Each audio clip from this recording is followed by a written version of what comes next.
Quero compartilhar contigo alguns rápidos avisos. O primeiro deles é só para lembrar que a nossa celebração de Natal... Desculpa, gente, oi, boa noite, eu me chamo Tércio. Não estou acostumado com isso. A nossa celebração de Natal será no dia 21, próximo domingo, manhã e noite. Então, você pode convidar seus amigos, seu alvo de evangelismo, né? Seus colegas, familiares. Vamos ter o nosso tempo juntos aqui, então, no próximo domingo. Na próxima terça-feira, nessa terça, dia 16, nós temos, então, as formaturas dos nossos cursos temáticos e também do Tadel. Os cursos temáticos são Mulher Única, Homem ao Máximo, Criando Filhos e o de Finanças, o CRAW. E o módulo 1 do Tadel, né, o treinamento avançado de líderes. Nós queremos fazer realmente aqui uma grande festa, uma grande celebração. Por isso, além dos seus amigos, seus familiares, só não traz o cachorro porque a gente não tem onde deixar, mas que você traga também o seu pequeno grupo, a sua célula. Porque eu sei que talvez você encontre com a sua célula em outro dia da semana, que você possa ter nesse dia intencional, trazer todo o teu grupo para viver junto essa celebração de formatura. Importante é que cada um traga o seu lanche para compartilhar, né? Então, assim, não é um pedaço de bolo, não é um sanduíche cortado no meio, não vai dar para compartilhar, né? Então, traga aí um prato para a gente poder encerrar de uma maneira também bonita, gastronomicamente falando. Lembrando que a 95ª edição da nossa Assembleia da Convenção Batista Brasileira acontece em Gramado, né?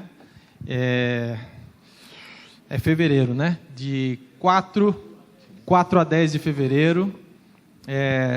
Somos convidados a fazer parte no site gramado2015.com.br. Existem todas as informações necessárias para a gente saber programação, locais, hospedagem e tudo mais. Nós estamos sendo desafiados a servir também nessa assembleia e em breve nós teremos mais detalhes sobre isso, sobre como você pode se envolver nessa programação. Lembrando que a livraria esteve presente no interior do estado aí, foi a 13 de maio prestigiar e enriquecer o Dia da Bíblia, né, naquela região. Ela já esteve, mesmo assim, a livraria estava aberta pela manhã e vai estar aberta hoje à noite. E lembrando que existem muitas opções para você presentear nesse Natal na nossa livraria. Então, se programa, dá uma passada lá, fala com a Alessandra, com o Roberto, eles te orientam. Você já parou para pensar quão profundo é o amor de Deus?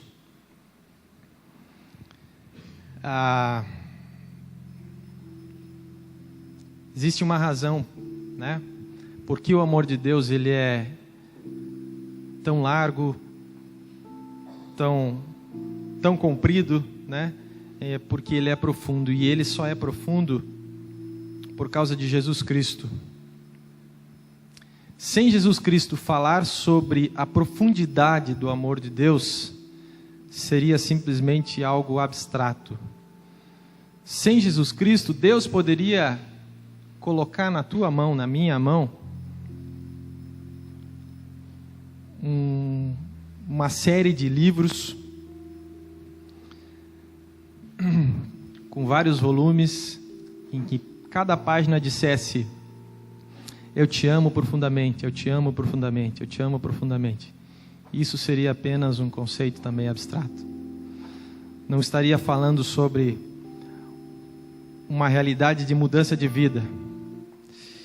E para entender de uma maneira genuína sobre a profundidade do amor de Deus, nós precisamos entender quão profundo Jesus Cristo viveu para alcançar essa profundidade. Quão profundo ele foi.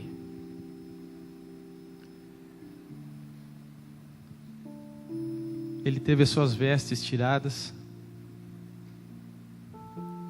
cuspiram nele, ele usou uma coroa de espinhos, bateram nele, zombaram dele, humilharam ele. Ele bebeu fel, ele foi crucificado. Ele disse: meu Deus, por que me desamparaste?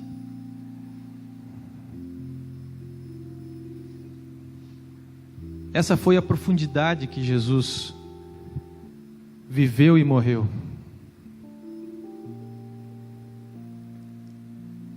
E é por causa desse evangelho que a gente pode saber que o amor de Deus, ele é infinitamente largo, comprido,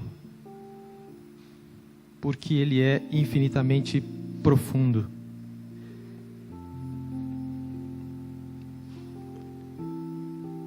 Há um tempo atrás, compartilhava de manhã que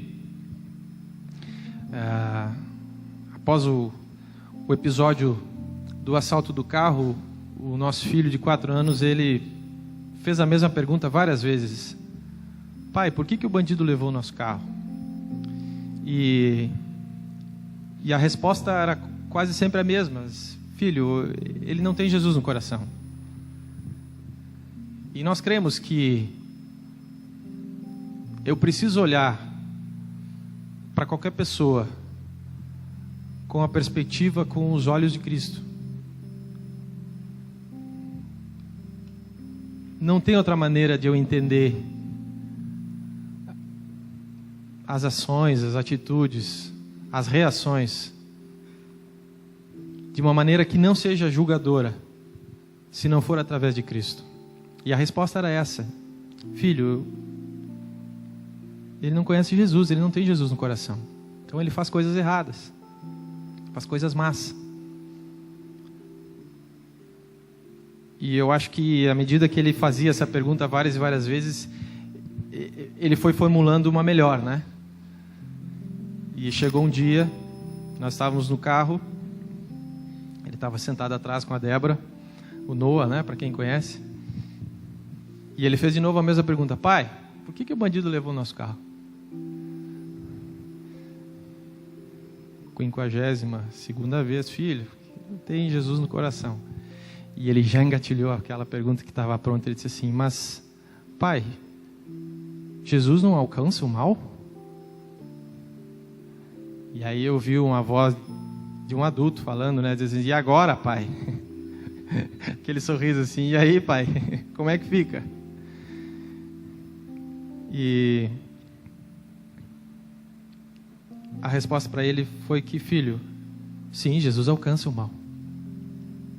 Ele alcança. Só que para ele entrar no coração daquela pessoa, essa porta ela só abre por dentro.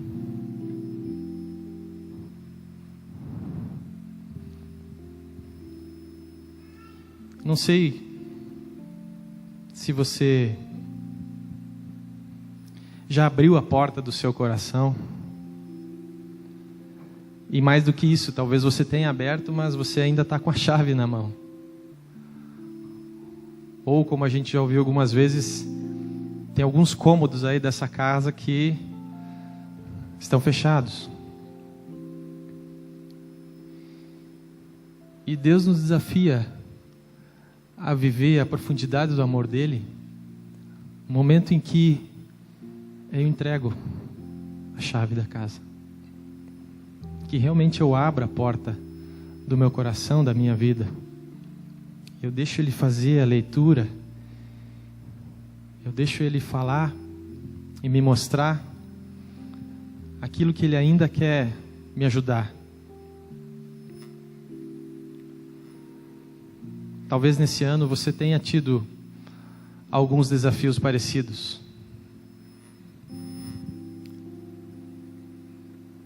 E que você tenha consciência de que, se você experimentou, isso foi para que a tua fé fosse fortalecida. Naquele que nos amou de maneira tão profunda, que nós não podemos e não precisamos entender. Só precisamos reconhecer que nós precisamos é nos render aos pés desse Jesus vivo, amoroso.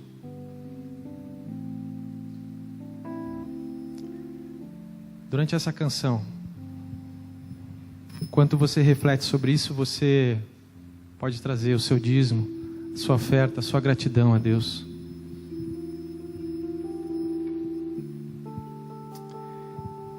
Pai, obrigado porque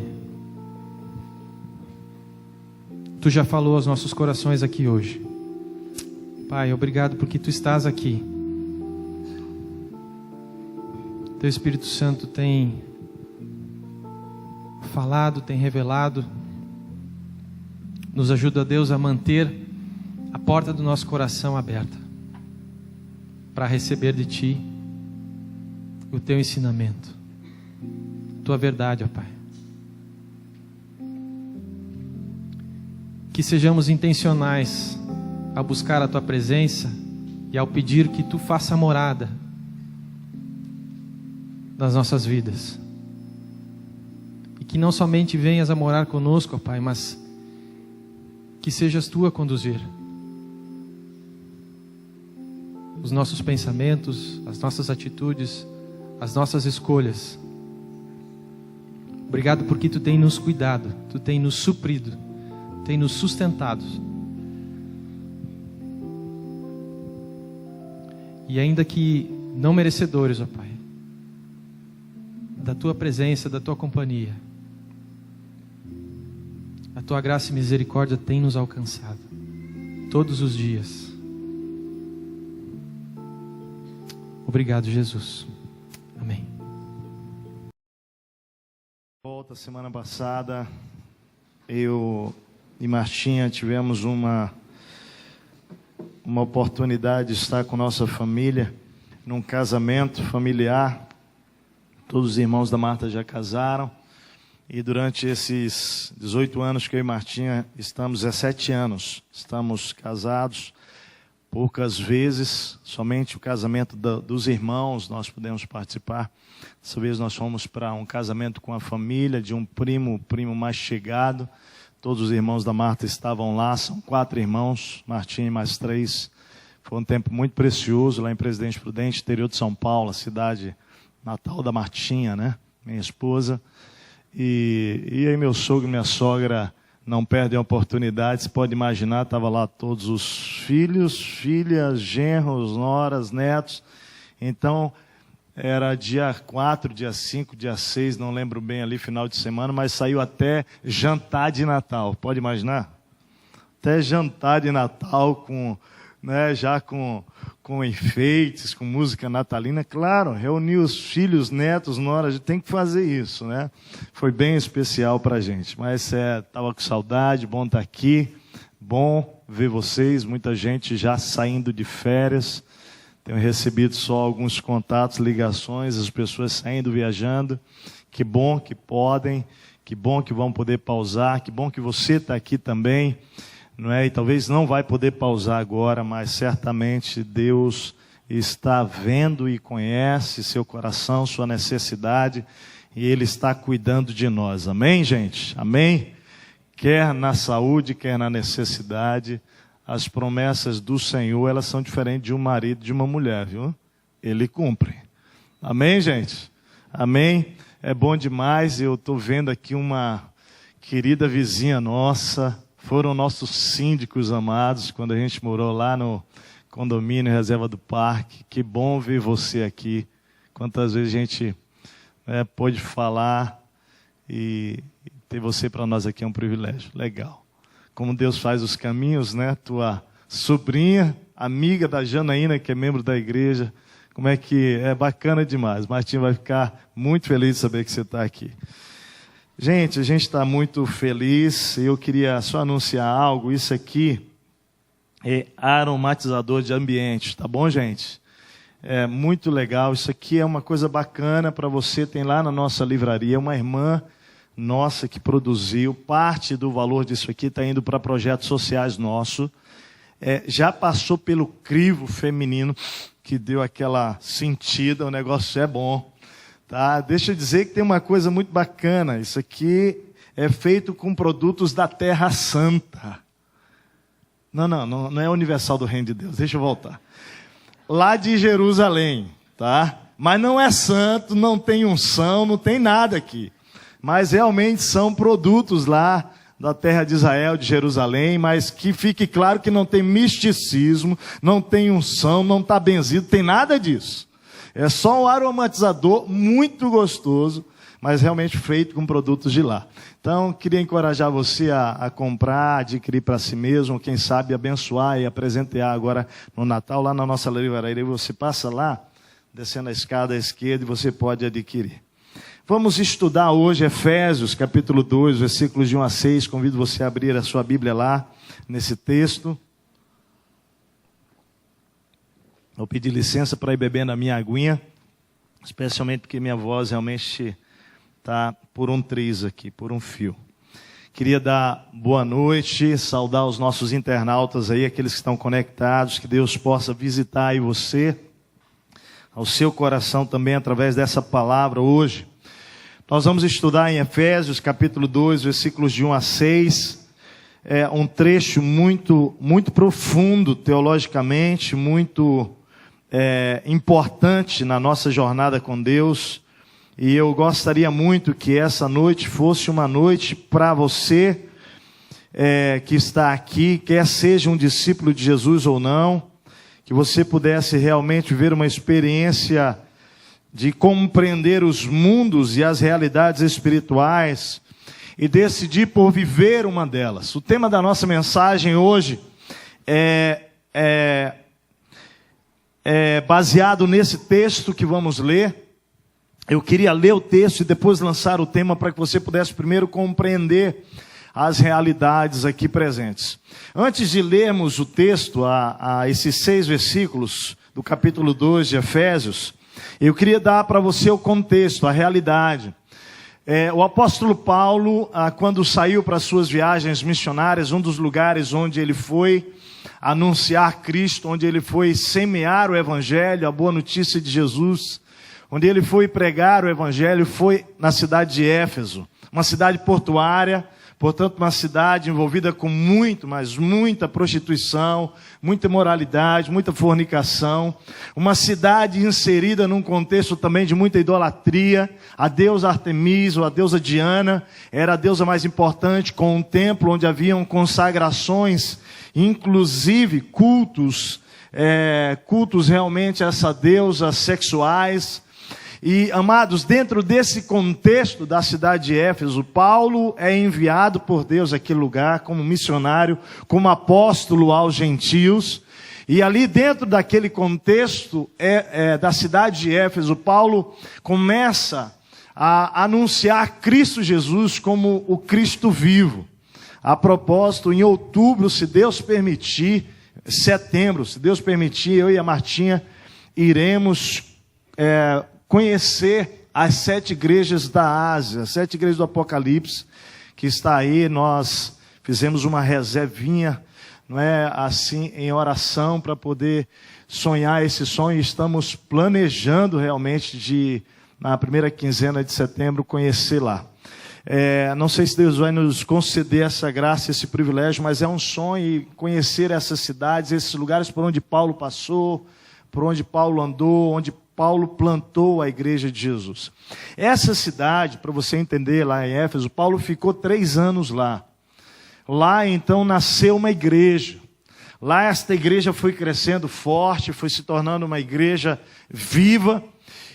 Paulo, depois que ele saía, depois de 3 anos ele volta para Jerusalém, ele então cuidava destas igrejas a partir de cartas. Esta passagem que estamos lendo, Efésios, toda a carta de Efésios é uma carta onde Paulo escreve para a igreja para cuidar da saúde desta igreja, embora não estivesse lá. De certa maneira, queridos, toda palavra revelada, ela nos é útil hoje. Então, como igreja de Jesus, nós vamos ler esta passagem, nós vamos estudá-la nesta noite, tentando aplicar na nossa vida, para a nossa realidade, assim como aqueles amados ali na cidade de Éfeso puderam, como igreja de Jesus, também aprender. Então, Efésios 2, de 1 a 6, venha comigo, vamos ler. Vocês estavam mortos. Há outra tradução que diz, antigamente, outrora, vocês estavam mortos nos vossos delitos e pecados, nos quais costumavam viver, quando seguiam a presente ordem deste mundo, e o príncipe do poder do ar, o espírito que agora está atuando nos que vivem na desobediência, ou nos filhos da desobediência, algumas traduções. Anteriormente é que é antes de vocês se tornarem discípulos de Jesus, ok? Anteriormente, todos nós também vivíamos entre eles. Entre eles quem? Entre aqueles que não são ainda discípulos de Jesus. Os gentios não confessos a Cristo ainda, não reconhecedores de Jesus como Senhor e Salvador.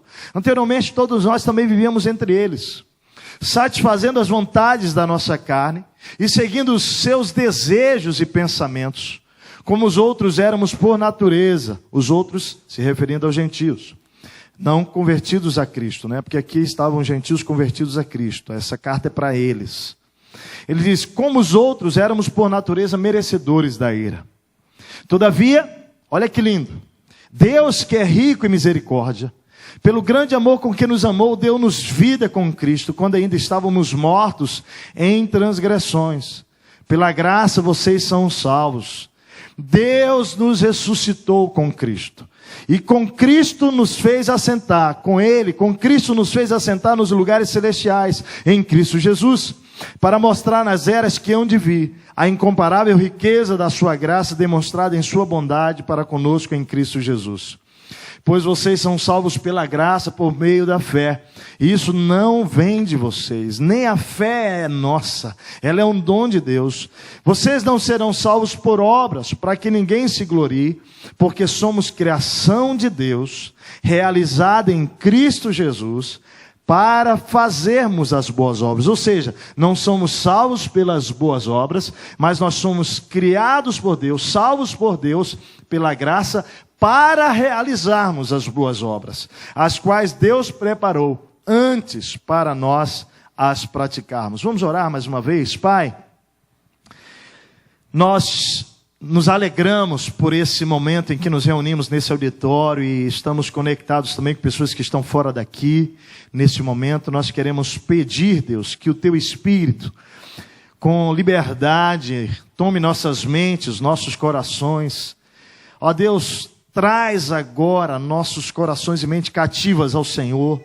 Afasta de nós, Deus, todo mau pensamento, toda preocupação, toda ansiedade sobre qualquer mente e coração nesta noite aqui.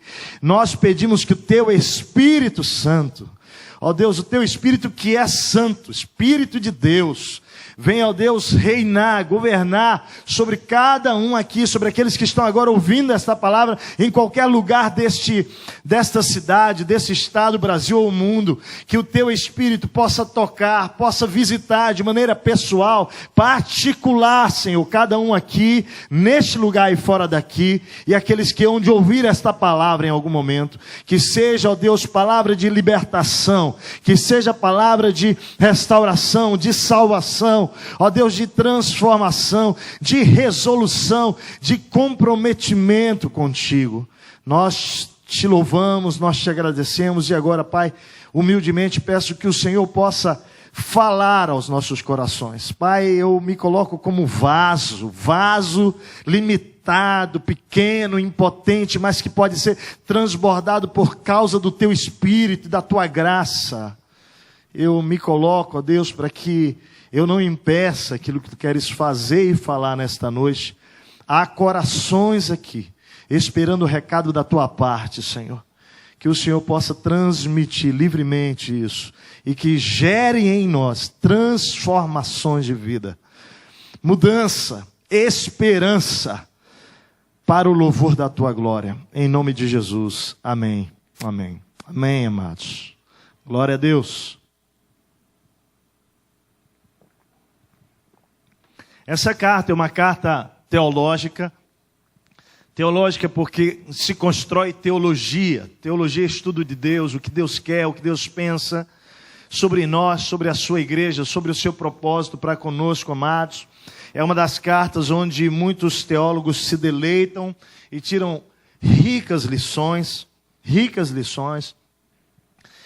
Eu queria olhar para esta passagem hoje e queria lançar um tema para nós esta noite, para reflexão. Esta palavra me encoraja a pensar em duas dimensões de vida. Preste atenção. Duas formas de viver. Duas maneiras. E você não pode viver as duas. Você vai precisar escolher viver uma delas. De fato, a nossa sociedade ela pode estar dividida entre essas duas realidades. A nossa sociedade ela está vivendo certamente em um desses dois contextos. E eu gostaria muito esta noite que você pudesse sair daqui resoluto por uma dessas dimensões de vida, abandonando, rejeitando qualquer comprometimento que você tenha com uma dessas dimensões. Então veja bem, o nosso tema é mortos sendo manipulados pelo diabo ou vivos reinando com Cristo Jesus. Só há uma dessas duas maneiras de você viver a vida. Não há meio termo para isso. Ou você é um morto, alguém que está sendo manipulado pelo próprio diabo, Satanás, quer você creia que ele exista ou não, não é? A Bíblia diz que ele é uma realidade espiritual e que ele age nesse mundo com o propósito de matar, roubar e destruir o ser humano. Toda a criação divina, não é? Criada pelas mãos de Deus, coloca o homem como a coroa dessa criação e como alvo principal do inimigo de Deus de destruir. Você então pode estar vivendo a sua vida manipulado como alguém morto. Nós vamos estudar sobre isso hoje. Sendo destruído e destruindo pessoas. Mas o plano de Deus não é esse para você. O plano de Deus, para mim e para a sua vida e para a humanidade, é que possa vir a reconhecer a Cristo Jesus, ressuscitar e passar a viver a vida numa nova dimensão, onde você reina com Cristo Jesus ainda nessa terra. Nós vamos ver isso durante nosso estudo essa noite aqui.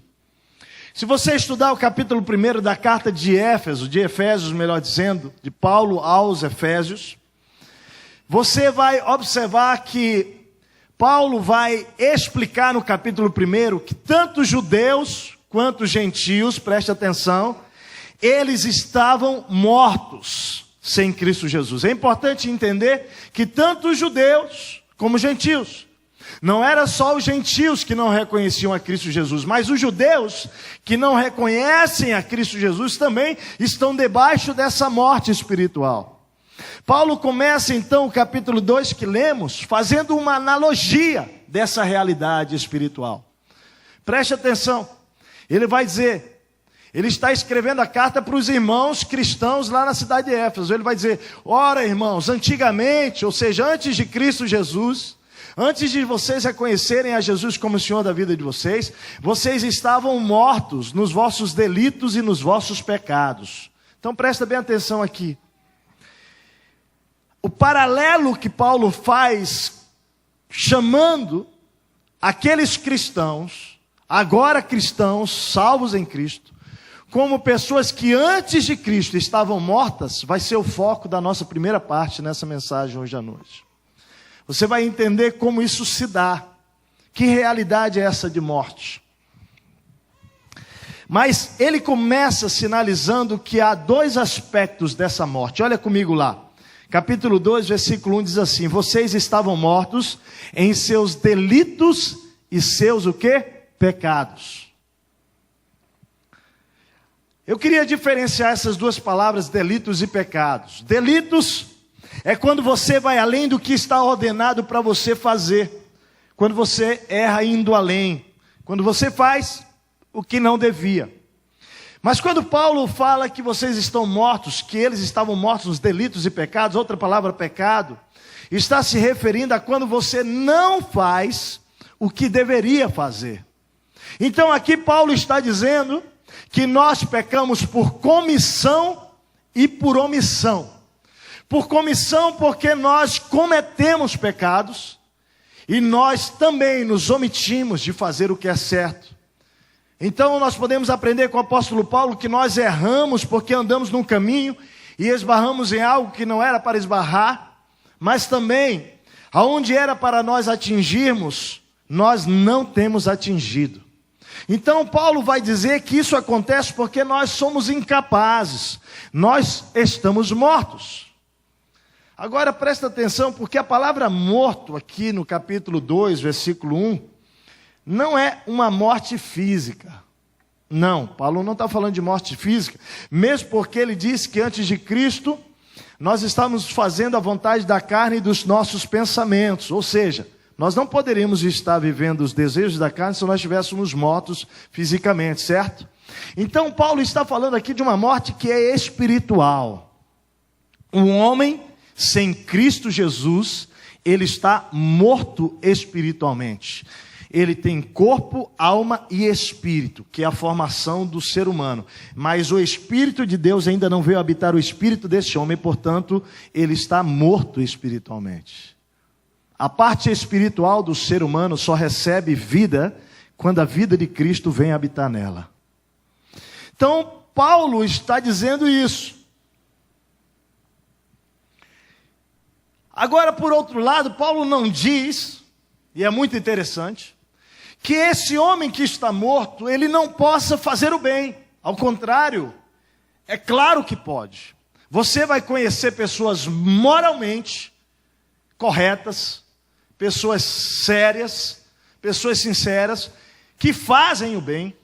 Mas a Bíblia vai deixar claro que o bem que o homem sem Cristo faz, o bem social, o bem moral, o bem familiar, o bem da dignidade socialmente falando, não pode agradar a Deus. Tanto é que quando você apresenta a necessidade de Cristo para uma pessoa moralmente correta, dizendo, olha, você precisa de Jesus, a resposta dessa pessoa no geral é, não, por que eu preciso? Eu sou uma pessoa boa, eu não mato, eu não roubo, eu não fumo, eu não traio minha esposa, não é? Eu não minto,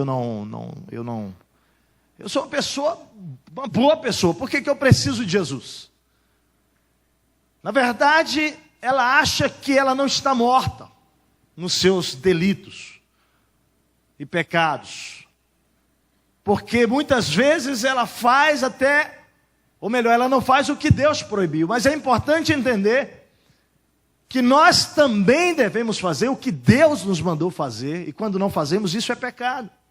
Ou seja, não adianta não fazer o que Deus deixa claro que não devemos fazer, nós temos que fazer também o que Ele espera que nós façamos. A verdade é que o homem sem Deus, ouça bem, o homem sem Deus, ele não pode fazer nada. Mas como não, pastor? João capítulo 15, versículo 5 diz assim, Jesus mesmo diz, sem mim vocês não podem fazer o quê? Nada. Mas Jesus não está dizendo aqui que sem Ele você não possa fazer algumas coisas, como por exemplo você faz aí. Não é isso que Ele está dizendo. Jesus está se referindo à vida espiritual. Jesus está dizendo que você não pode viver as coisas que Deus lhe pede sem a vida dEle em você. Jesus está dizendo aqui que você não pode fazer as coisas espirituais sem Jesus. Por exemplo, a Bíblia vai dizer que a alegria, a paz, a paciência, a bondade, a benignidade, a mansidão, o domínio próprio, isso é fruto de quem? Fruto do homem? Fruto de quem? Fruto do Espírito. Então o que Deus está dizendo é que você, por exemplo, não pode ser uma pessoa bondosa de maneira plena sem o Espírito de Deus, certo ou não? O que Deus está dizendo, por exemplo, é que você não pode amar incondicionalmente alguém que lhe fere, alguém que lhe trai, alguém que lhe machuca, alguém que lhe persegue, um chefe, um patrão, um amigo, uma amiga, uma esposa, um homem que lhe traiu, o marido, a esposa, você não consegue liberar esse amor incondicional se não for pelo Espírito de Deus. Não.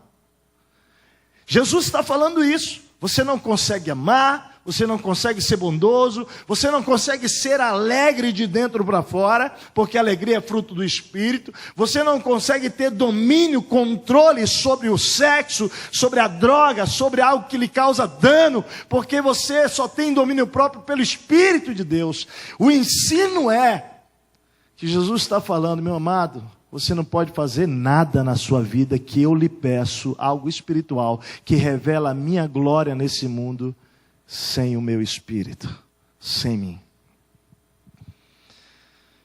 Fidelidade, mansidão, domínio próprio, amor, paz, paciência e bondade, só podem ser manifestos na vida do ser humano pelo Espírito Santo de Deus. Ou seja, viver a vida espiritual sem Deus é a mesma coisa do homem querer ir a Deus sem a pessoa de Jesus Cristo. Por isso que lá na primeira carta de Timóteo, Paulo escrevendo a Timóteo, seu discípulo amado, ele fala o seguinte: não há outro mediador, ou seja, alguém que possa mediar, ser a ponte, não há outro mediador entre Deus e os homens, senão Jesus Cristo, homem, o Filho de Deus. Por isso que Jesus repete, sem mim vocês não podem fazer nada. Ninguém pode viver a vida espiritual sem Ele. Por isso que o profeta Isaías, 700 anos antes de Cristo Jesus, ele escreve.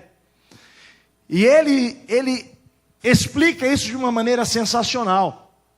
Coisas que inclusive nós crentes em Jesus, você, discípulo de Jesus, talvez ainda se bata com uma realidade que Isaías, há 700 anos antes de Cristo, ele já entendia. Porque lá ele vai escrever, deixar claro que todos nós somos como imundos e que qualquer ato nosso de justiça são como trapos de imundícia. Sabe o que ele está dizendo aqui? Embora hoje no Novo Testamento a gente possa compreender, mas desde a antiguidade, as pessoas querem ser salvas pela prática das boas obras, pelos atos de justiça. As pessoas esperam que pelas suas boas obras Deus vai dizer para eles: oh, você é tão boazinho e tal, agora eu vou salvar você, vou deixar você ir para o céu. Mas não é assim. O texto que nós lemos aqui, de Efésios capítulo 2, versículo 8, versículo 9, por exemplo, vai dizer que nós somos salvos pela graça de Deus.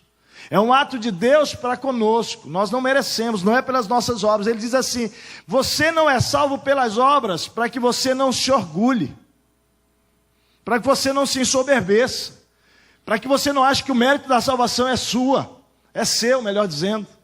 Ele está dizendo, é graça. Então, amados, nós não somos salvos pelas nossas boas obras. Porém, o texto vai dizer, em Efésios ainda, que uma vez salvos, Deus de antemão preparou para que nós pudéssemos praticar as boas obras. Ou seja, nós somos salvos pela graça mediante a fé. Nós não somos salvos pela graça ou pelas boas obras, porém, nós somos salvos para realizar as boas obras que de antemão Deus preparou para nós, Efésios 2:9. Está claro, igreja? Estão comigo, gente? Está todo mundo comigo aí?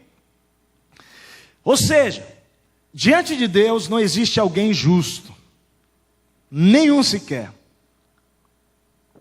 Ao contrário, diante de Deus nós somos todos pecadores, miseráveis, separados da glória de Deus. E por causa do pecado, querido, todas as nossas boas obras são trapos de imundície, são lixo. Qualquer coisa que eu faça para Deus, para o bem, sem Jesus, é imprestável. Mas pastor, mas Deus não recompensa? Sim, Deus recompensa porque Deus é bom. Deus é maravilhoso, Deus é gracioso. E Deus faz isso porque depois o cara vai lá para o inferno e dizer que Deus é injusto. Deixa eu dizer uma coisa para você. Deus não é injusto. Deus é bom. Agora, alguns pregadores até mudaram o discurso de que Deus, se Ele é bom, Ele não pode lançar alguém no inferno. Deixa eu dizer uma coisa para você aqui, muito clara. Isso não é verdade. Em Mateus capítulo 10, 28, diz o seguinte: não temais aqueles que matam o corpo e não sabem o que fazer da alma. Quem é que mata o corpo e não sabe o que fazer da alma? Por exemplo, o ser humano, certo ou não? Ele mata um outro ser humano e ele não sabe o que fazer com a alma do outro ser humano. Ou o próprio diabo, com a autorização de Deus, mata o ser humano, mas não sabe o que fazer com a alma do ser humano. Mas o texto diz o seguinte: não tenham medo daqueles que matam o corpo e não sabem o que fazer da alma. Ele está dizendo assim, ó, não tenha medo do ser humano, não tenha medo do próprio diabo. Mas ele vai dizer o seguinte: tenha medo daquele que pode fazer perecer no inferno tanto a alma como o corpo. Quem é que pode fazer perecer no inferno tanto a alma como o corpo? Quem, gente? Deus, só Deus. Agora deixa eu abrir um parênteses muito sério para dizer o seguinte: Deus, porém, não criou o inferno para o ser humano. Não é desejo de Deus mandar qualquer criatura dele para o inferno, não é. Deus criou o inferno para Satanás e os seus anjos. O alvo de Deus é ter comunhão conosco eterna, amém, gente? Tudo bem? Porém, é importante entender que não obstante será o que Deus fará para com os que na sua arrogância rejeitarem o amor de Deus, rejeitarem o amor de Jesus. Então, amados, inclusive teologicamente é errado dizer que o inferno é do diabo. Não, o inferno é de Deus, porque quem criou foi Deus, mas não criou para o ser humano. Está claro, igreja, isso? Deus criou para o diabo e seus anjos, mas ele vai realizar o seu juízo usando aquele lugar, aquela maldição sobre a vida daqueles que rejeitarem. Mas voltando ao texto, no capítulo 2, quando Paulo se refere ao fato de que nós andamos, ele diz assim, olha lá: vocês estavam mortos nas suas transgressões, os seus delitos e pecados, e vocês estavam acostumados a viver segundo o curso deste mundo. Olha lá no capítulo 2, versículo 1 e 2. O que ele quer dizer com o segundo curso deste mundo? A palavra grega aqui, para curso, é a mesma palavra ciclos, eras. Então ouça bem o que Paulo está dizendo. Ele está dizendo que em todas as eras, as pessoas têm repetido os mesmos delitos e pecados. Passam anos, passam décadas, passam séculos, e o ser humano continua pecando os mesmos delitos e os mesmos pecados. Por exemplo, se você ler a Bíblia, você vai ver que esse negócio do homossexualismo, do lesbianismo, não é uma questão, amado, que é atual, não. Você vai ler Romanos capítulo 1, você vai ouvir Deus falando sobre esse assunto. Você vai ler Gênesis, você vai ver Deus falando sobre isso. Sobre pai matando filho, filho matando pai, marido matando esposa. Vai ler a Bíblia, você vai ver isso em qualquer lugar, em qualquer época, tempo da história. Isso tem a ver com o pecado no ser humano. Isso tem a ver com o afastamento do homem de Deus. Amados, o que o texto está dizendo aqui é que todas as eras, elas têm sido dominadas pela manipulação do diabo. Agora olha comigo para o versículo 2 lá, capítulo 2, versículo 2. Ele fala: vocês estavam mortos nos delitos e pecados, andando segundo o curso do mundo, sob o domínio do príncipe do poder do ar, o espírito que agora está atuando nos filhos que vivem na desobediência. Então ouça, Paulo está dizendo que uma vez que o mundo é governado pelo diabo, e nós não estamos falando aqui de cosmos, de criação física, mas do sistema, dos valores. O diabo vai aprisionando as pessoas debaixo do seu governo espiritual e tornando os filhos da desobediência, levando todos a uma decadência. É por isso que tem muita gente que não gosta da Bíblia, e não deve gostar mesmo, porque ela escancara, né? A Bíblia mostra quem somos, a Bíblia mostra onde estávamos, onde muitos estão, onde alguns estão, onde deveriam estar, onde alguns ainda chegarão, e onde você, como igreja de Jesus, vai chegar. A Bíblia mostra isso. Por isso que muitos a rejeitam, porque ela desmascara, ela abre o verbo. Então ouça, o que Paulo está dizendo aqui é uma coisa muito séria. Ele está dizendo o seguinte: sem Cristo, o homem é marionete de Satanás. Eu vou explicar agora para você. Quando Paulo ele usa a figura de morto, ele está dizendo o seguinte: olha, antes de Jesus vocês estavam mortos espiritualmente, sendo manipulados. O que você pode fazer com o morto? O que você quiser. Você pode fazer literalmente o que você quiser com o defunto. Paulo está dizendo o seguinte: sem a vida de Cristo em você, você é como um defunto, como um cadáver. E o diabo, ele pega a sua vida e manipula você para fazer com a sua vida o que ele bem quiser. Ele está dizendo: vocês, antes de Cristo, vocês eram manipulados pelo poder do principado, da potestade do ar, Satanás e os demônios. É uma palavra muito séria que ele está dando para a igreja em Éfeso, e que eu quero dar para você nessa noite, igreja. Você precisa entender que antes de Cristo Jesus nós estamos mortos. Você já se viu, você que já entregou a vida a Cristo Jesus, ou talvez não tenha entregue ainda, você já se viu se dando conta de ações, de palavras, de atitudes suas, onde você olhou para trás na sua vida e diz assim: cara, eu não sei como eu fui capaz de fazer aquilo. Alguém já sentiu isso? Porque eu já senti isso aqui. Coisas que você diz: não era eu, não podia ser. Eu lembro de coisas da minha história, até os meus 19 anos, antes de eu entregar minha vida a Cristo Jesus, eu me converti dentro de um motel, já contei essa história aqui. Coisas absurdas, escolhas, decisões erradas, abusos, tantas misérias, tantas mazelas. Eu olho para o meu passado toda vez que eu estou em algum momento com Deus meu, orando, cantando, louvando, eu começo a lembrar de onde Deus me tirou. Eu era um morto sendo manipulado pelo diabo, me destruindo e destruindo aqueles que estavam à minha volta. Mas glória a Deus, com 19 anos, Cristo Jesus me libertou daquela morte. Amém, queridos? Glória a Deus por isso. Paulo usa a figura do morto para esclarecer a condição do homem sem Cristo. Sem escolha, porque o morto não tem escolha, manipulável, à mercê da destruição, inútil. Nós nos tornamos mortos como cavalo de Satanás, sem vontade, completamente controlado, governado pelo príncipe deste mundo, o diabo. Você já pensou que cena mais macabra o apóstolo Paulo pinta nesse texto aqui? Cadáveres, defuntos, inertes, impossibilitados de se mexerem, porém sendo movimentados por um poder, por uma habilidade destrutiva que é de Satanás. Satanás utilizando os defuntos, os mortos espirituais para os seus propósitos: matar, roubar e destruir. É por isso que a gente, quando liga uma TV, vai na internet, ou mesmo talvez vizinhos, nós vamos ouvir histórias, ver histórias, e às vezes na televisão, no jornal, numa notícia, de cara, isso é demais, é terrível. Você diz: como alguém pode fazer isso? É ou não é? Como alguém pode fazer isso? Aquele caso que aconteceu aqui em Três Passos, daquele casal de pessoas esclarecidas, com entendimento, o que fizeram com aquele menino. Lembra? Agora deixa eu dizer uma coisa para você: nós não podemos julgar essas pessoas, porque um dia nós também estávamos lá mortos, certo ou não?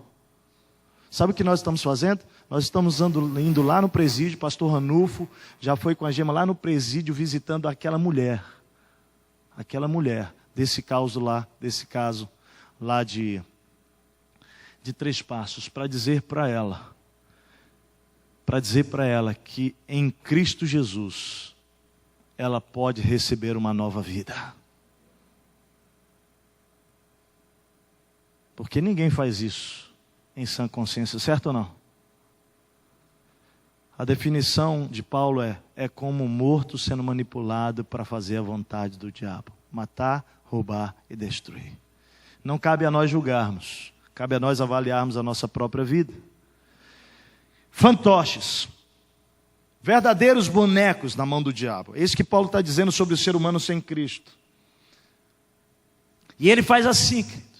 Quando o diabo pega a vida de alguém sem Cristo, ele vai manipular para um lado, para o outro, ele fere a pessoa, essa pessoa fere outros, ele destrói, essa pessoa é destruída e destrói outras pessoas. Depois vem a dor, vem a vergonha, vem a culpa. A gente se esconde como Adão e Eva, atrás daqueles arbustos. Medo de Deus, culpa. E o diabo assim vai gerando no coração desejo de matar, desejo de morrer. E por detrás há alguém sorrindo e celebrando essa miséria. O inimigo de Deus, Satanás. Fica claro, querido, por esse texto e pela história, que as pessoas repetem padrões de comportamentos estabelecidos em eras passadas. Se observarmos, desde que o homem pecou, desde Adão, a humanidade não caminha para o bem, a humanidade caminha para o mal. E não adianta, sociólogos, psicólogos, filósofos, antropólogos, educadores, pedagogos, todos que não têm uma visão espiritual, tentam explicar que o problema do ser humano é a sociedade em que ele vive, o problema do ser humano é a educação, o problema do ser humano é a questão da má distribuição de renda, é a injustiça social. Mas deixa eu dizer para você o seguinte: desde que o homem pecou, meu amado, não é nada disso. O problema da humanidade é que desde que Adão caiu, o problema do homem é com Deus. O homem se tornou inimigo de Deus, porque Deus não compactua com o mal, com o pecado. Isso torna o homem automaticamente inimigo de Deus. Isso significa que nunca, meu amado, nunca o ser humano vai resolver os seus problemas. É impossível, porque ele tem que ser tratado na raiz. O ser humano pode tentar resolver os seus problemas superficialmente, mas é como cortar uma parte de uma árvore e um tronco, vai nascer de novo, se não for na raiz e tirar. Por isso que Jesus veio ao mundo, teve que vir ao mundo, porque Jesus veio para arrancar o problema da humanidade, que é o pecado, para nos livrar dos nossos pecados, lá na origem. Olha o que a Bíblia diz em Romanos 5:8. Mas Deus provou o seu amor para conosco, em que Cristo morreu por nós quando éramos ainda o quê? Pecadores. Deixa eu lhe perguntar uma coisa: qual foi a razão de Deus entregar o seu Filho para morrer por nós? Qual foi? Chama-se o quê? Os nossos pecados. A raiz. Deus quis arrancar pela raiz a nossa miséria, a ponto de entregar o seu Filho. Em João 3,16 diz o seguinte: Deus amou o mundo. Põe teu nome aí. Deus me amou, Deus amou você de tal maneira que Ele deu o seu único Filho. Deu, quer dizer graça, nós não merecíamos, para que todo aquele que nele crê não morra, mas tenha vida eterna. Então, amados, nós vamos ver que não foi o homem que foi atrás de Deus, mas o amor de Deus trouxe o seu Filho até nós. Por isso dizem que existem apenas duas religiões no mundo, né? Uma delas, que é um aglomerado de religiões que pregam que a salvação é conquistada pelos seus méritos. Então você faz isso, e aí você pode ser salvo.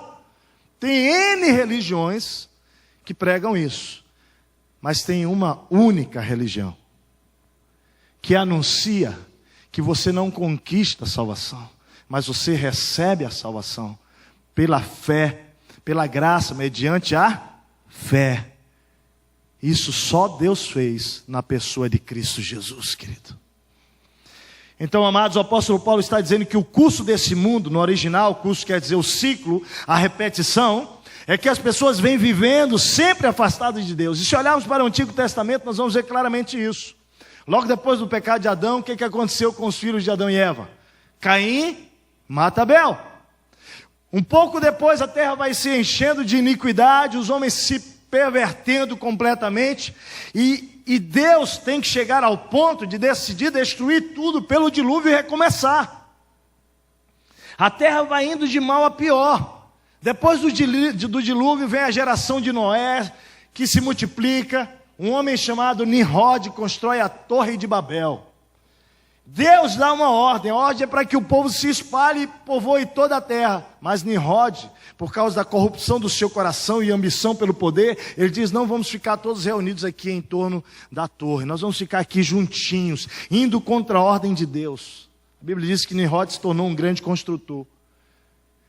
como ele, Faraó, como ele, Nabucodonosor, como ele, Alexandre o Grande, já na Grécia, Hitler, todos grandes nomes da história, grandes, entre aspas, porque foram pequenos homens que na sua corrupção, cheios da iniquidade, distantes de Deus, construíram os seus reinos, que depois foram destituídos e destruídos pelo próprio Deus. Todos os governos manipulados pelo diabo. E hoje não é muito diferente. O capitalismo americano instalado, querendo controlar o mundo. Se levanta então o poder islã, que vem em guerra, destruição. É o que nós estamos assistindo. Grandes impérios se levantam, caem, se levantam, outros caem. São ciclos, eras, amados, onde a maldade se repete pelo domínio do diabo. Sabe por que tudo isso? Quer saber? Porque este mundo é governado pelo príncipe das trevas, Satanás e os seus demônios. E ele continua com a mesma artimanha, que é matar, roubar e destruir, afastando o ser humano de Deus. E quando Paulo está escrevendo essa carta, ouça bem, queridos, ele está procurando ensinar a sua igreja, a igreja de Cristo, ali na cidade de Éfeso, levá-la ao entendimento que todos que ainda estão mortos dos seus delitos e pecados, sem Cristo, estão sendo guiados pelo sistema desse mundo, onde quem está por trás dele é Satanás. É Satanás vestindo um boneco com roupa da moda, quando por trás daquela roupa, daquele defunto, ele está manobrando os movimentos. Por isso as pessoas estão tão desesperadas, estão tão acabadas por dentro, querido. Essa roupa nova são os novos conceitos, novos valores que manipula, o diabo manipula na vida das pessoas. Se nós voltarmos 40 anos, por exemplo, a gente vai ver que o conceito filosófico há 40 anos qual era? Era o modernismo. Sabe qual era o conceito filosófico do modernismo? Tudo tem que ser provado cientificamente. Tudo. Deixa eu perguntar uma coisa para você. Você acha que esse conceito aproximou ou afastou as pessoas de Deus?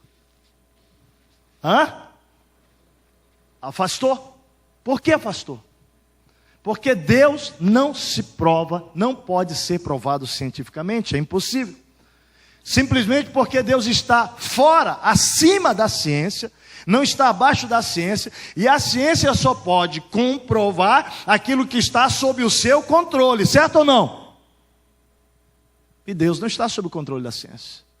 Resultado, o que aconteceu?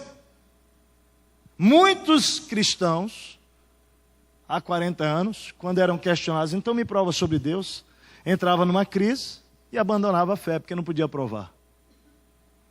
Hoje a questão não é modernismo, não é nem mais pós-modernismo, mas a minha geração viveu fortemente o pós-modernismo, estamos virando essa página. Mas o conceito do pós-modernismo, sabe qual é? Não é mais a questão de me prova cientificamente, até isso já está ultrapassado.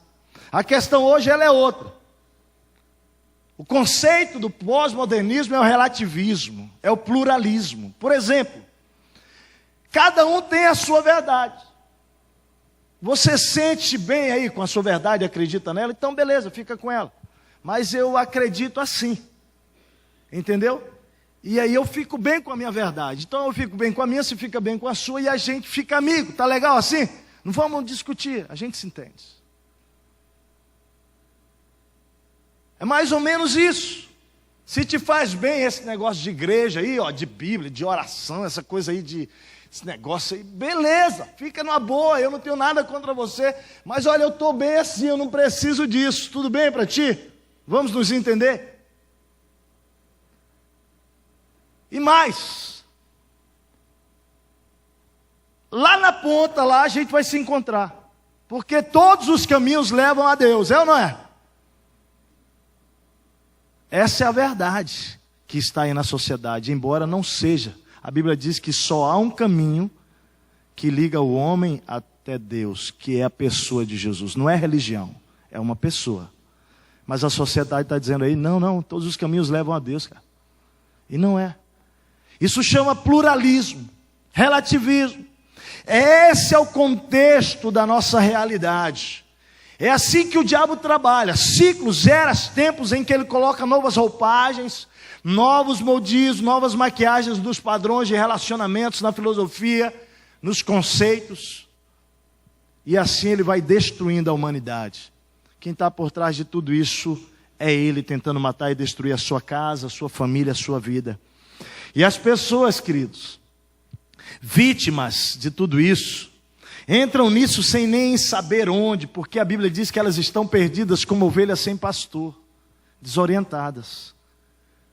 Estão entrando, tentando achar, apalpar alguma coisa que traga sentido na vida. Por isso eu sempre digo, não julga ninguém, meu amado, por favor, não julga. Muitas dessas pessoas estão sinceramente erradas, tentando encontrar o sentido da vida. E nós também estávamos.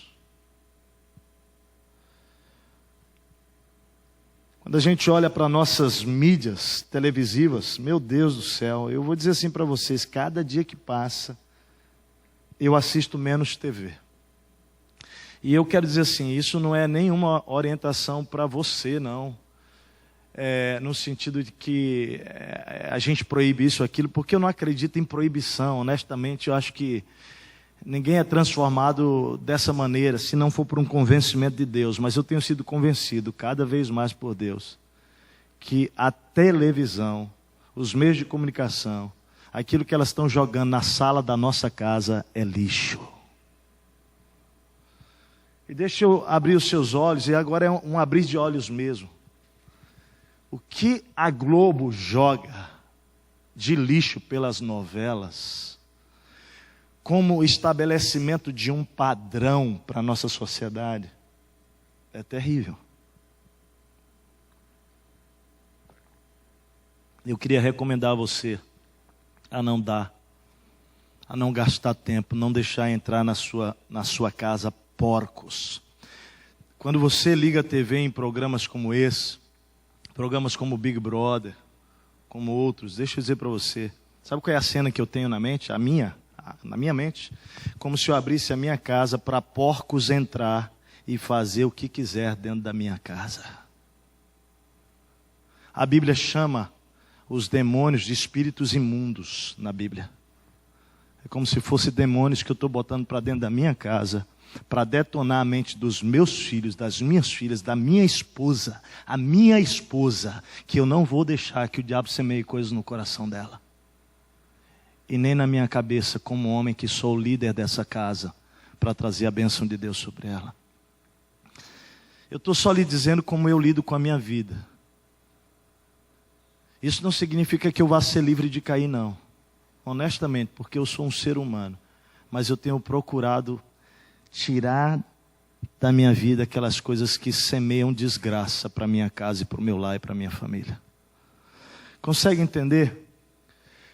E sabe o que eu às vezes, aí eu vou falar de uma santa indignação. Eu não estou bravo com ninguém. A propósito, eu amo todos vocês, por isso que eu vou falar isso. É que quando chega na nossa casa lá pela televisão, nas mentes dos brasileiros, já chega mastigado, entendeu? Já chega, a coisa foi bem elaborada, foi bem montada, bem estrategizado, sei lá qual termo que eu vou dar para isso. Porque o troço é tão desgraçado. E meu amado, como brasileiro, e agora eu estou me incluindo, não gosta muito de pensar, gosta que pense por ele, aí a gente recebe tudo aqui.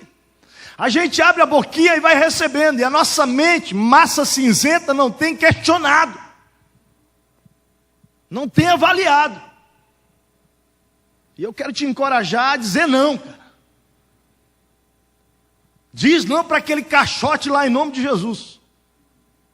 Eu tenho televisão na minha casa? Tenho, cara. Tem uma LED lá que eu ganhei, rapaz, maravilhosa. Mas eu sou seletivo pra caramba com a Martinha e as crianças. Gosto demais de ver filmes. Todo dia da família a gente tem um ou dois filminhos. Amanhã eu vou fazer uma sessão com as meninas, no meu dia da família amanhã. Bacana lá, selecionamos um negócio lá que é legal. Mas a gente filtra muito. Filtra. Não estou dizendo para você virar um cara careta, tem nada a ver com isso. Eu estou dizendo para você pedir para Deus abrir os seus olhos espirituais para enxergar as manipulações, as estratégias que o inimigo está usando para destruir a sua casa, a sua vida. Porque ele quem está por detrás disso. A manipulação televisiva é forte, é poderosa. Nós temos termos que se tornaram vocabulário nacional. Talvez você lembra dos trapalhões, lembra? Meu Deus, isso é velho, hein? Era do meu tempo antigo, cara. Quando era guri e passava os trapalhões bem na hora do culto. Eu queria ver os trapalhões, meu pai não deixava. Hoje eu louvo a Deus que não deixava mesmo eu ver aquele troço. Porque, cara, a gente sabe, cada piada era sentido o quê? Duplo. E a maneira que o Brasil era envolvido por isso era impressionante. Você lembra quando o Didi lançou o tal do Ape City? Lembra disso ainda? Alguém lembra? Será que só eu que estou aqui meio? Obrigado pela integridade, meu irmão. Ape City. Gente, o troço saiu num programa, na outra semana estava todo mundo no Brasil. Ape City. Ape City. Aí aparece o tal do Mussum, com a tal da Cacildes. Chega a fazer um Cacildes. Negão puxava, lembra disso? Todo o Brasil estava Cacildes para cá, para lá. Que é isso? Saiu lá na TV no domingo, já estava Cacildes no Brasil inteiro. Uma baiana no Big Brother aí, ela deu uma nova cara para o Caracas.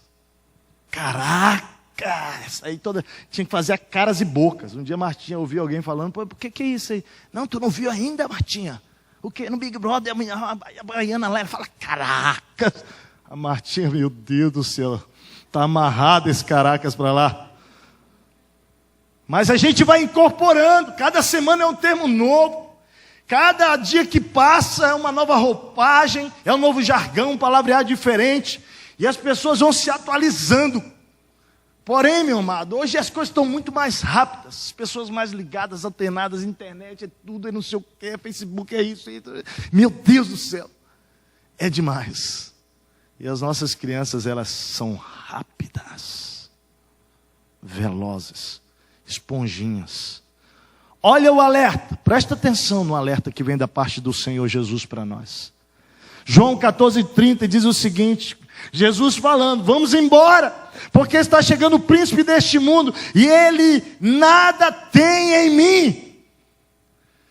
Então, igreja, pensa o contraste que existe entre Jesus e Satanás. Ou seja, Jesus quando diz, vamos sair daqui, porque está chegando o príncipe deste mundo, e ele não tem nada em mim, ele está dizendo que tudo que o diabo coloca para reger nesse mundo é contrário a ele, é contrário a Cristo. Portanto, nós vivemos num mundo anticristão, um sistema anticristão.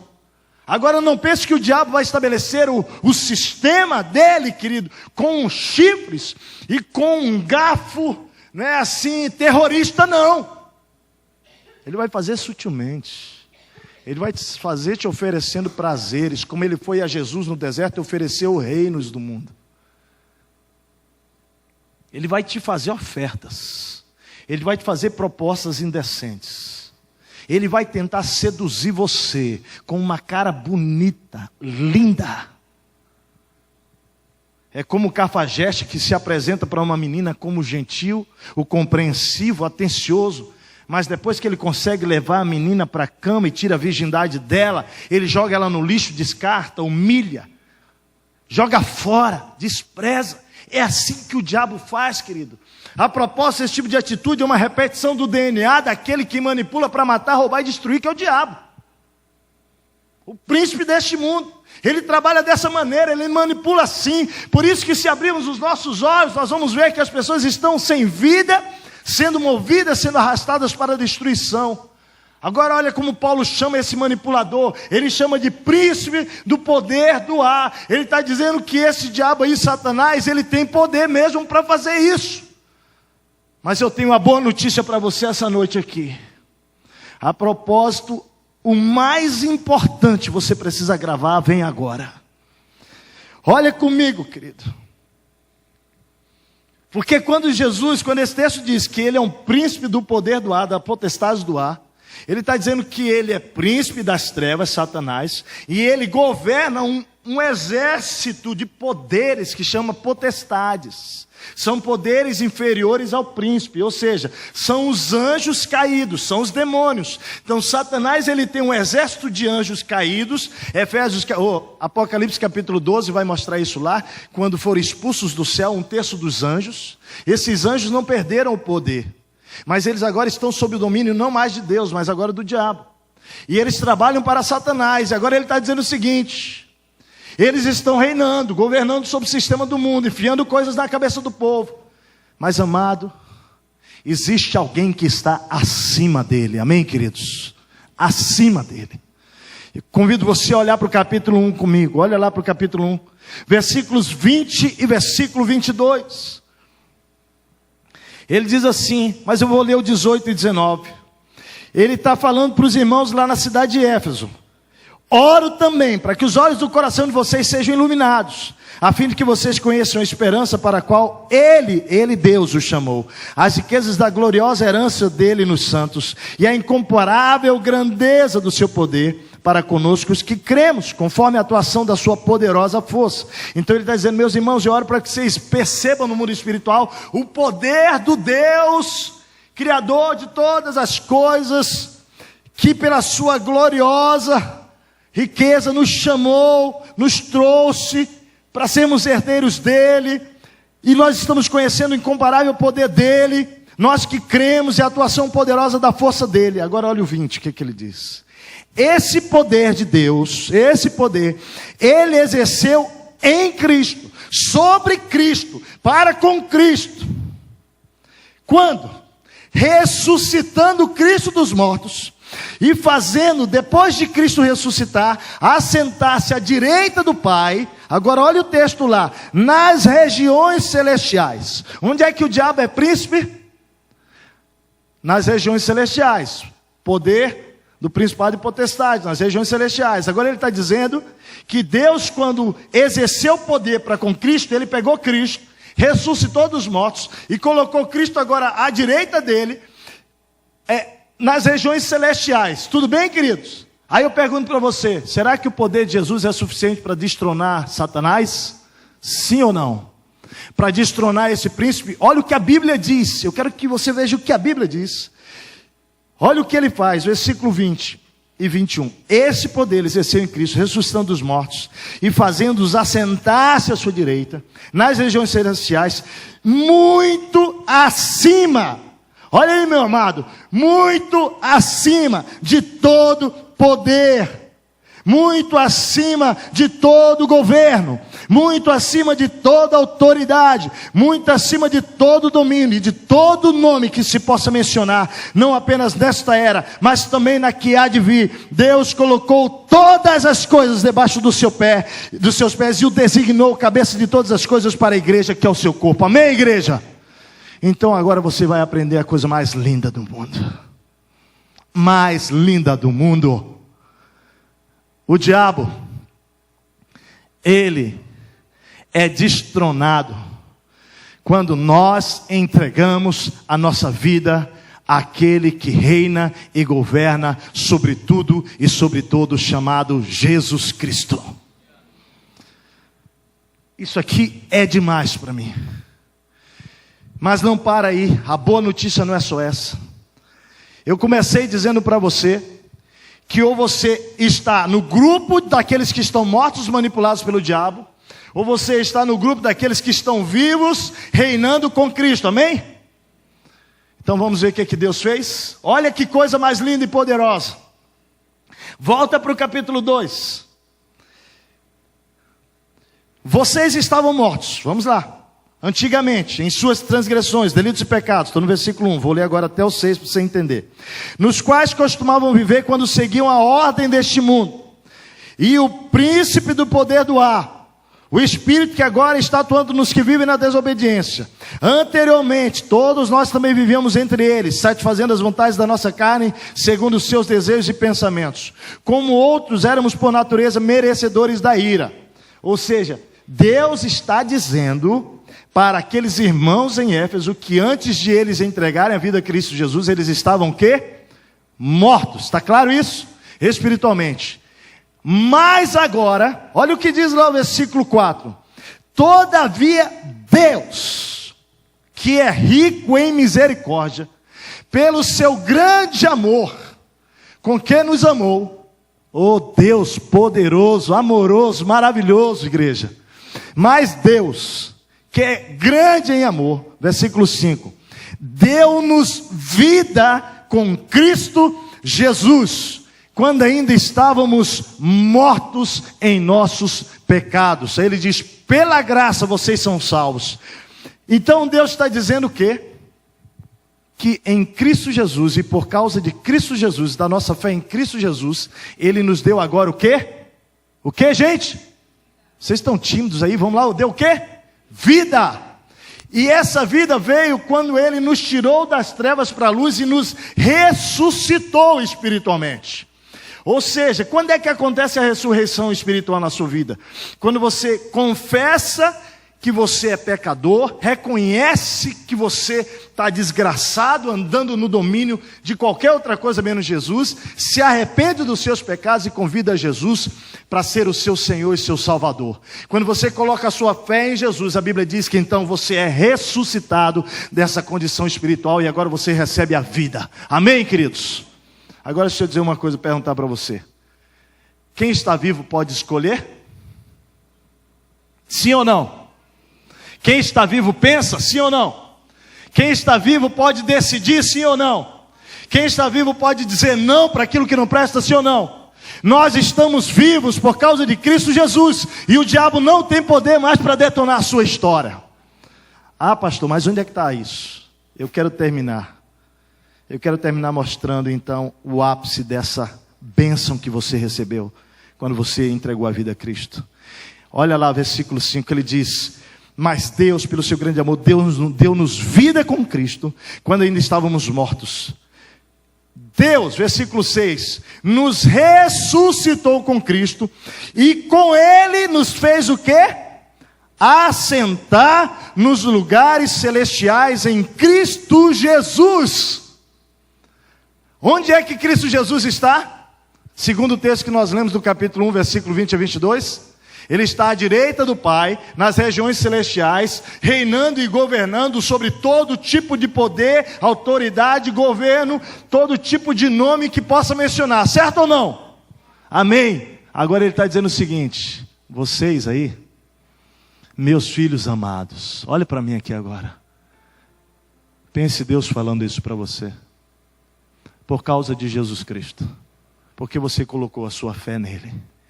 Eu fui lá e eu ressuscitei você dos mortos, mas eu não fiz só isso, eu dei vida de Deus em você, agora o Espírito vive em você, você tem a vida de Deus, mas mais do que isso, eu peguei você agora e eu te levei, o texto está dizendo isso, eu te levei e eu te assentei ao lado de Jesus nas regiões celestiais. Sabe o que significa isso? Que nós estamos espiritualmente reinando juntamente com Cristo Jesus nas regiões celestiais. Amém, igreja? Sabe o que significa isso? Que todo rei, todo príncipe, toda autoridade, todo governador, todo presidente, toda e qualquer autoridade está debaixo dos pés do governo de Cristo Jesus e da sua igreja. Agora eu pergunto, será que a gente vive assim? Não, a gente vive cheio de medo do diabo. A gente vive como se o diabo pudesse destruir a minha vida. Para com isso, ele não tem poder para isso não. É que você precisa entender essa verdade espiritual hoje, e você precisa aceitar essa posição que Deus já te entregou. Ela já é uma realidade espiritual. Só precisamos nos apropriar. Só precisamos nos apropriar. Eu quero terminar, querido. Eu quero terminar. Esse texto, ele me ensina que tudo o que o diabo faz é sob a autorização de Jesus. Ele não tem poder para fazer qualquer coisa. Ele está sob o governo do diabo. Tem uma historinha que explica isso tão claro. Diz que Satanás reuniu, viu uma mulher muito carente, muito pobre, e disse: nós temos que trazer essa mulher para nós, para a gente. Então chegou o Natal, ele ordenou que levassem lá os demônios, muita coisa para a ceia de Natal dela, e quando chegou lá entregou. A mulher ficou impressionada com tanta coisa, aquela senhora. E aí a pergunta foi assim: mas a senhora não quer saber quem entregou para a senhora? Quem mandou isso? A resposta daquela senhora foi assim: não preciso saber, porque quando Deus manda, até o diabo obedece. É assim. Quando você vive na dimensão espiritual, você entende isso. Você entende isso. Você está entendendo? Satanás não pode ir contra Jesus. Ele não pode ir contra você, que é filho de Deus, vivo, santo, discípulo de Jesus. O diabo não pode discipular, ou melhor, o diabo não pode manipular aqueles que Deus ressuscitou e tornou vivo. Ele só pode manipular os mortos espiritualmente. Aí sim, aí ele brinca como bonecos. Mas ele não pode brincar com os ressuscitados vivos em Cristo Jesus, não. Essa é uma das realidades espirituais mais importantes para a vida de um discípulo de Jesus. E você precisa se apropriar dela. Você está sentado nas regiões celestiais, juntamente com Cristo Jesus, reinando com Ele. Amém, querido? Glória a Deus. Nós nem merecemos isso, isso chama graça. Agora eu quero terminar, porque a pergunta é: como é que eu me torno filho do amor e não mais merecedor da ira? Aqui há dois termos importantes no texto que nós lemos. Você viu que tinha um termo chamado assim, filhos da desobediência e filhos da ira? Esses dois textos aparecem. Esses termos são hebraísmos. O que é um hebraísmo? É como se fosse um brasileirismo. Por exemplo, pé de moleque é um brasileirismo, é um termo brasileiro, certo ou não? O que é um pé de moleque? Todo mundo conhece, é um doce de amendoim, não é isso? Agora vai para os Estados Unidos e fala de pé de moleque lá. O pessoal vai entender? Não, porque esse é um termo nosso, certo? Então, merecedores, filhos da desobediência, filho da ira, é um termo usado comumente pelo povo judeu, um termo hebreu. E toda vez que fala esse termo, quer dizer o seguinte, que já está predestinado para aquilo. Por isso que Judas, quando Jesus fala para o Pai, em João capítulo 17, dizendo: Pai, eu guardei, eu protegi todos aqueles que tu me deste. Lembra disso? Eu só não guardei e protegi o filho da perdição, está lá. Ele está se referindo a Judas, certo? Há outras traduções que já diz o sentido da palavra hebraica, já diz assim, olha: eu só não protegi aquele que estava destinado à perdição. Porque esse termo, filho da luz, filho da perdição, filhos da ira, ok? Que é muito usado entre os judeus, ele quer dizer por trás alguém que já está destinado àquilo. Ou seja, alguns podem pensar, então Judas, se não fosse Judas, seria outro que trairia Jesus. Não seria. Foi Judas, porque Deus destinou Judas para isso. Ou você acha que Deus é um Deus confuso, que ia pegar um salvo para atrair o Filho de Deus e depois ser lançado no inferno? Claro que não. Agora, só um parênteses: ninguém sabe quem é filho da ira e quem não é, quem é filho da desobediência e quem não é, tá? Só Jesus, tudo bem? Só Deus. Então, quando o texto diz que nós estamos destinados, merecedores como filhos da ira, é que todos nós, se Cristo não tivesse entrado, nós todos estaríamos destinados à ira de Deus. Mas pela fé em Jesus, nós somos livres disso. Eu termino dizendo para você o seguinte: nessa noite, o grande alvo dessa palavra de Deus para nós é levar você a um posicionamento na sua vida. Deus tem um plano para você. Eu comecei dizendo isso. O lugar que Deus tem para nós não é como um morto manipulado pelo diabo, mas é como alguém que está vivo por causa de Cristo, reinando juntamente com Ele nas regiões celestiais. Por isso eu queria que você pudesse baixar a sua cabeça agora. Nós vamos ouvir uma canção. E eu queria que enquanto essa canção você pudesse pensar na sua vida. E eu queria que você pudesse avaliar a sua história. Porque eu tenho um convite a você essa noite. O convite é, essa noite Cristo quer para alguns ressuscitar você aqui. Quer levar você para essa novidade de vida. Talvez você esteja sendo manipulado há muitos anos sem saber. Sua vida está sendo destruída, mas hoje Jesus o trouxe aqui para dizer: eu perdoo você. Eu limpo os seus pecados. Eu te dou uma nova chance, uma nova oportunidade. Eu vou te trazer desse contexto que você está aí de morte para a vida. Isso é o que Jesus tem para você essa noite. E tudo que você precisa é se arrepender aí dos seus pecados. E dizer: Senhor, me perdoe, Pai. Eu me arrependo. E me leva mesmo desse mundo que eu estou para uma nova realidade. Colossenses capítulo 1 vai dizer que Jesus nos transportou do reino das trevas para a luz, para o reino do seu Filho amado, onde sem saber nós vamos receber o perdão dos nossos pecados. É isso que Jesus quer fazer essa noite aqui. E para você que já entregou a sua vida a Cristo Jesus, o que Cristo está te oferecendo é: vem para o teu lugar, querido, e assume a posição espiritual que eu te coloquei. Porque você foi chamado para estar à minha direita, sentado juntamente com meu Filho, nas regiões celestiais. Não depois que você morrer, não. Ainda nessa vida, reinando espiritualmente com Cristo Jesus. Ouça essa canção e faz o seu posicionamento aí com o Senhor Jesus. Feche os seus olhos também. A palavra de Deus diz, Efésios 2, versículo 8 e 9, que pela graça de Deus nós somos salvos, mediante a fé.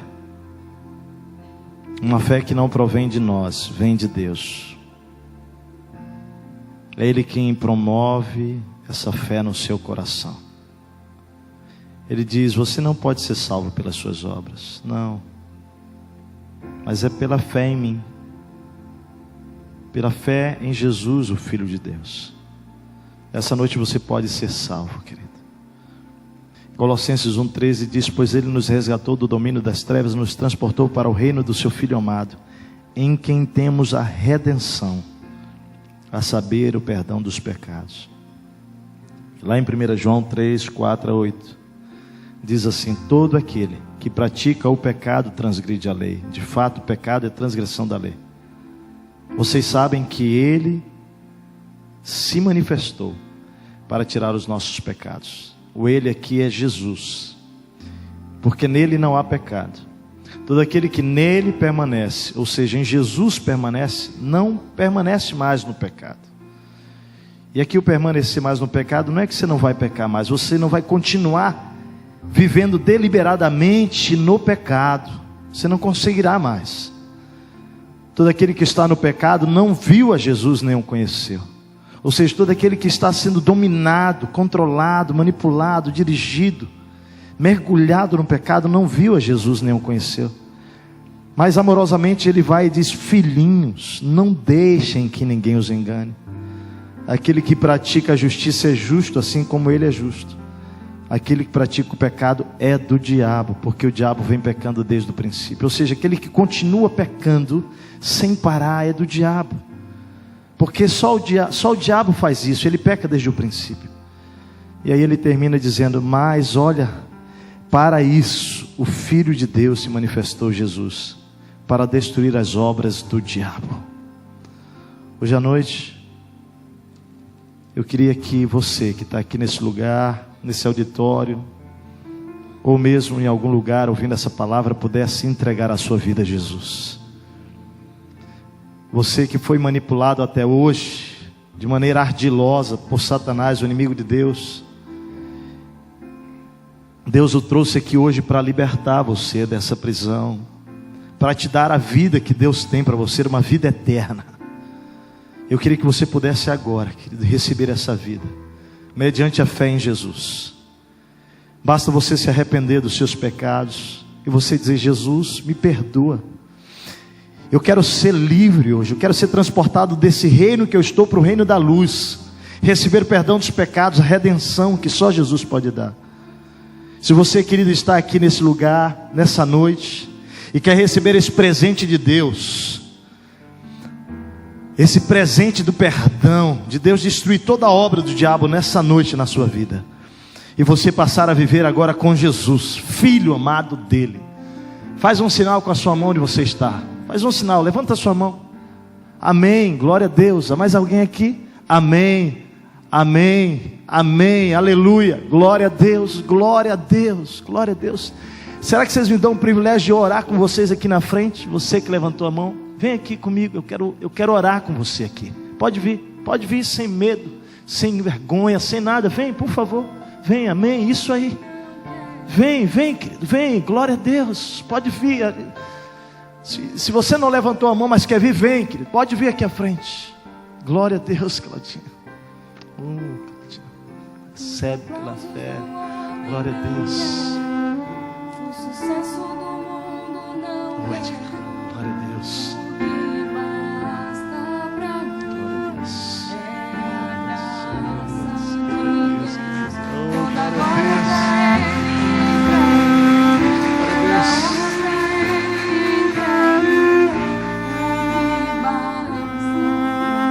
Louvado seja o Senhor.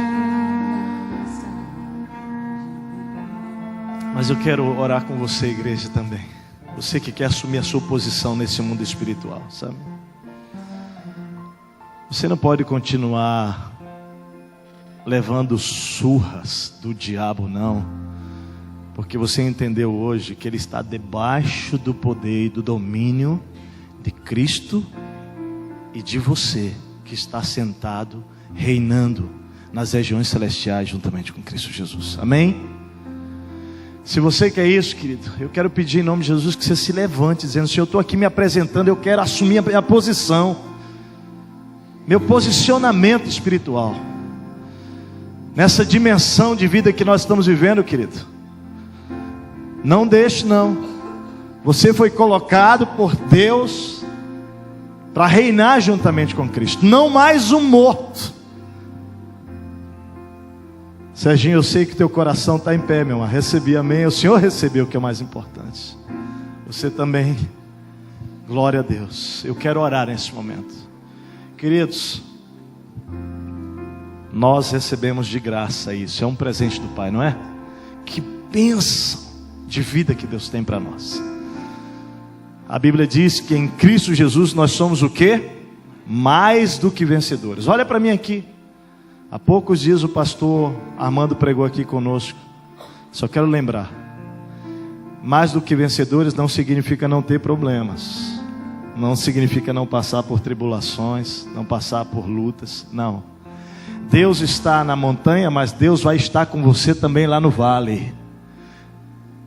Romanos 8 é uma declaração que diz assim: olha, porque todas as coisas cooperam juntos para o bem daqueles, o quê? Você crê que todas as coisas? Saúde, enfermidade, perdas, todas as coisas, crises, cooperam juntas para o nosso bem. Mas como o nosso bem? Sabe qual é o maior bem de Deus para nós? É o versículo seguinte, que diz que de antemão Ele nos predestinou para sermos conforme a imagem do seu Filho Jesus. Sabe qual é o bem de Deus para mim e para você? É quando Ele pega a minha vida e começa pela pressão e pela alegria. Pressão e alegria. Transformar a minha vida à imagem do seu Filho. Esse é o maior bem que Deus tem para nós, queridos. E aí Ele diz: então, nem a morte, nem a vida, nem os anjos, nem principados, nem poderes, nem altura, nem principados, nem potestades, nem qualquer outra criatura, nada, jamais, ninguém pode separar você do amor de Deus que está em Cristo Jesus. Você recebe essa palavra? Nada, meu amado, nada. E é nesta verdade que eu quero que você saia daqui, porque sua vida pode estar a maior revolução, mas se você entender essa verdade, você vai reinar com Ele.